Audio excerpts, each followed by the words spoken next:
This morning, we're going to look at another form of meditation, which is self-inquiry. I'm going to talk a little bit about that. We're going to have a little talk in advance of that. Then we'll do some yoga. And then after the yoga, you'll get a chance to do any form of meditation that you learned here that you want to do. And then we'll have lunch. And then we'll look at this whole idea of, how do you bring what you want into your life? This is really a whole big subject. A lot of people around telling you how to do this. So I have my own perspective on, what's helped me in my life, so I'll be mentioning that. But there's a whole teaching of that, that could probably take the whole weekend. So I'll try to give you the essence of what I found works. And then we'll move into completing the day. Okay. So, any questions about the day? Probably ending about 4 o'clock, something like that. I said 2:30 before. Okay. Okay. Good. Okay. So I want to talk. I want to talk about. My version of what's holding us up in life. I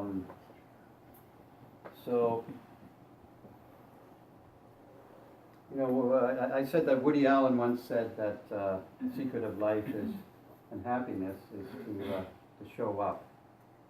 But what does that really mean, showing up? What does that really mean, showing up? Anybody have thoughts on that? When you show up. Being present, yeah. Well, I think it's in showing up in mind, not just physically. Yeah. Showing up much more than, Wholehearted. More wholehearted, yeah. Taking initiative. Taking initiative. Showing up, yes. Having an open mind. Having an open mind. Anybody else want to share? What's that mean to show up? Higher perception of your surroundings, too. Higher perception of your surroundings, yeah. Paying attention. Paying attention, yeah. Yeah. Yes, Heather. Being aware, taking it all in, even the good with the bad. That's all life. Suffering, pain, happiness, joy, it's all life. Yeah. It's not all happiness, it's all, take it all in. Mm-hmm. Yeah, the way I look at it, and this all relates, is like I'm engaged. I'm engaged with my fullness of myself. Yeah, the fullness of myself. I'm not engaged with somebody else. I'm not being somebody else, showing up as somebody else. You ever go to a party or something and you recognize somebody, you think you know them? You go over, you start talking to them, and then you realize, oh no, this isn't Mike.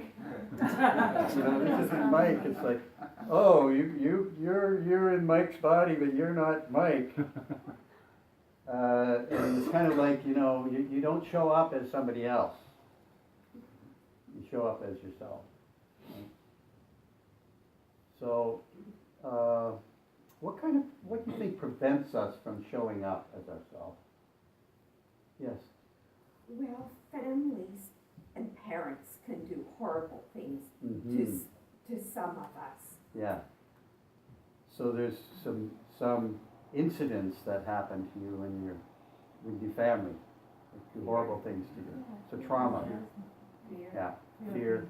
People always have alter egos. They're afraid to be themselves because they're afraid that Yeah. somebody won't like the real them. Yeah.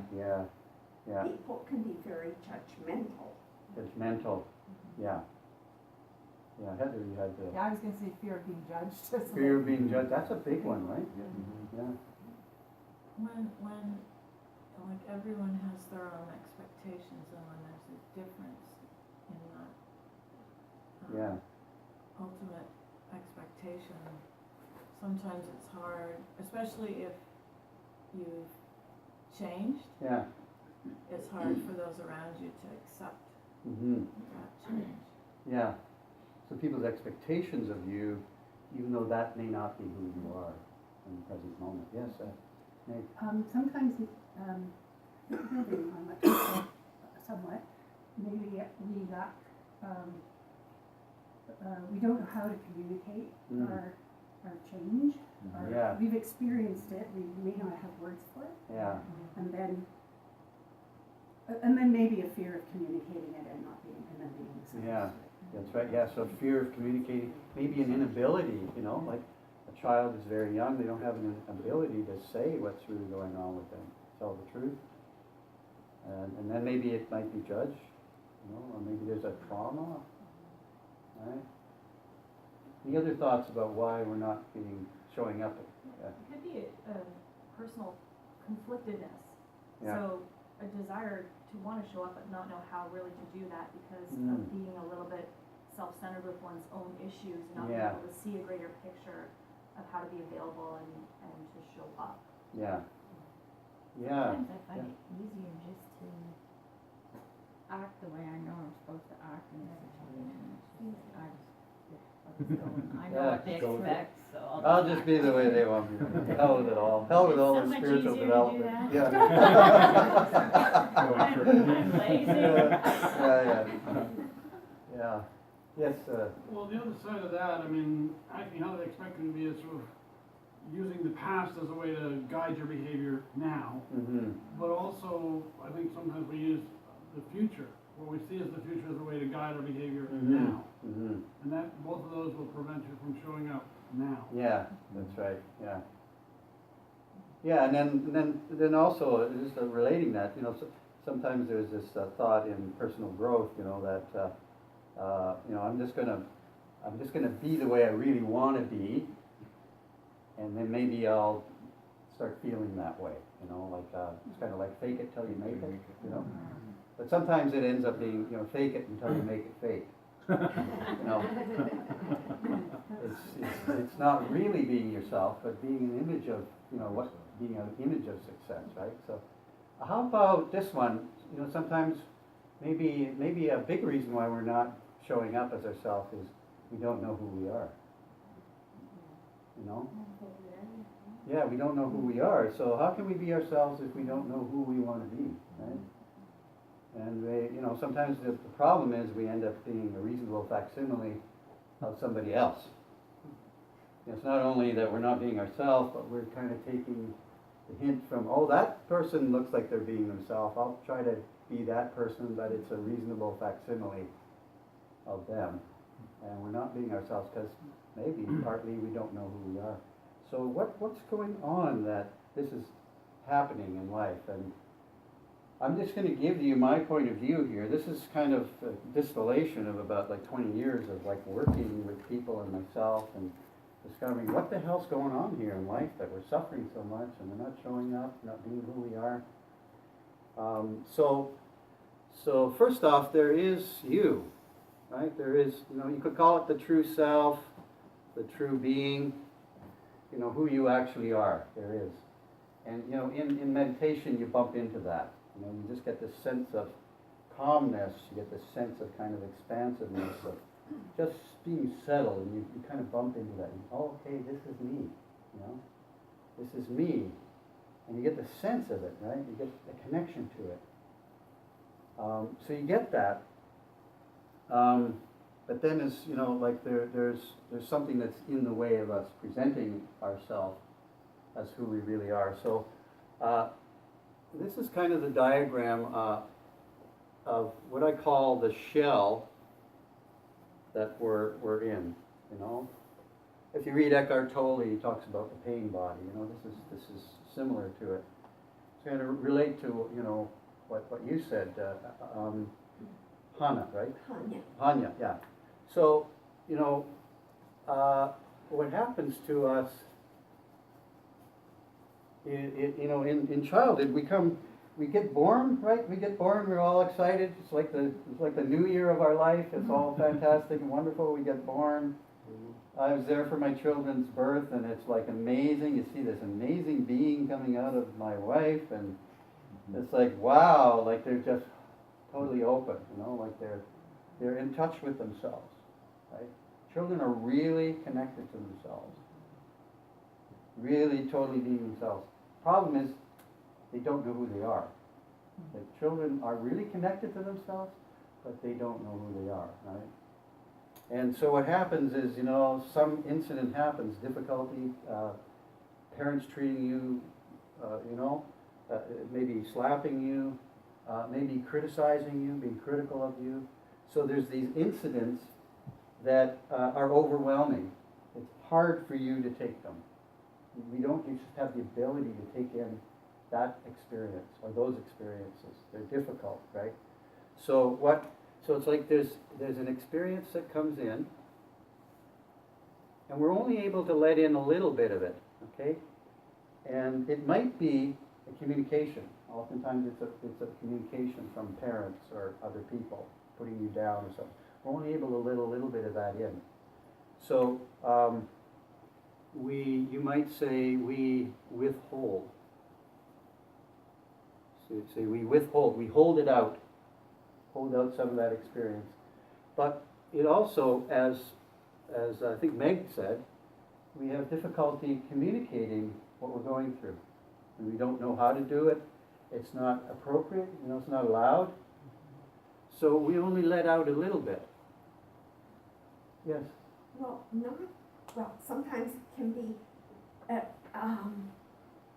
tied in with parents, but one of the things that I'm still working through is a very judgmental, punishing Roman Catholic Church.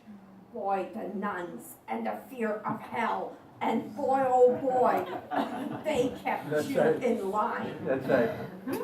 Yeah, hey, don't be yourself. It's a sin. Yeah. It's a sin to be your expressive self. Yeah. They made me a good Lutheran. That's right.